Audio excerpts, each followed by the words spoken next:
Hello বন্ধুরা, দুর্গাপুজো চলে গেল, দুর্গাপুজোর বিসর্জনও চলে গেল। তবে আমি শর্ট সিঙ্গেল ব্লগের পক্ষ থেকে এবার নিয়ে এসেছি কালী পুজো, অর্থাৎ কালী পুজোর যে প্যান্ডেল, সেই প্যান্ডেল আমি আপনাদের দেখাবো। তো এখন কোথায় যাচ্ছি? আমি এই গাড়িতে করে যাচ্ছি এখন ঠিক হরিশপুর, মানে গোপালনগরের মধ্যে হরিশপুর যে আশ্রম আছে, সেই আশ্রমের আমি সেই প্যান্ডেলটি দেখাতে নিয়ে যাচ্ছি। তো যাই হোক, আমি গাড়িটা ওখানে নিয়ে গেলাম। রাস্তার লাইটিংগুলো বেশ সুন্দর করেছে। তো গাড়িটা নিয়ে গেলাম, নিয়ে রাস্তায় রেখে তো ভাবলাম যে প্যান্ডেলটা দেখেই আসি। কিন্তু আমি প্যান্ডেল দেখার উদ্দেশ্যে অবশ্য আমি বাড়ি থেকে বের হইনি, আমি গেছিলাম একটা কাজে। তো ওই রাস্তা থেকে আসার সময় মনে করলাম যে না, যাই একটু প্যান্ডেলটা দেখে আসি। বেশ সুন্দর, ভালো করেছে কিন্তু হরিশপুরেই আশ্রমের এটা। তো এখানে গিয়ে আমার আরেকটা হয়েছে, এই যে এখানে হয়তো নাচা কোদা হবে আর কি, তা তৈরি হচ্ছে। তো যাই হোক, ওগো যাদের আনন্দ তারা তো করবে অবশ্যই।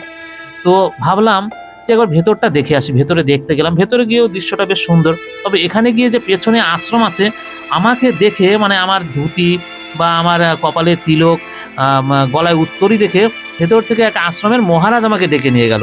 নিয়ে গিয়ে বসিয়ে উনি অনেক গল্প করলো, বললো তুমি আমাদের এখানে থেকে যাও। অনেক ধর্মীয় আলোচনা হলো।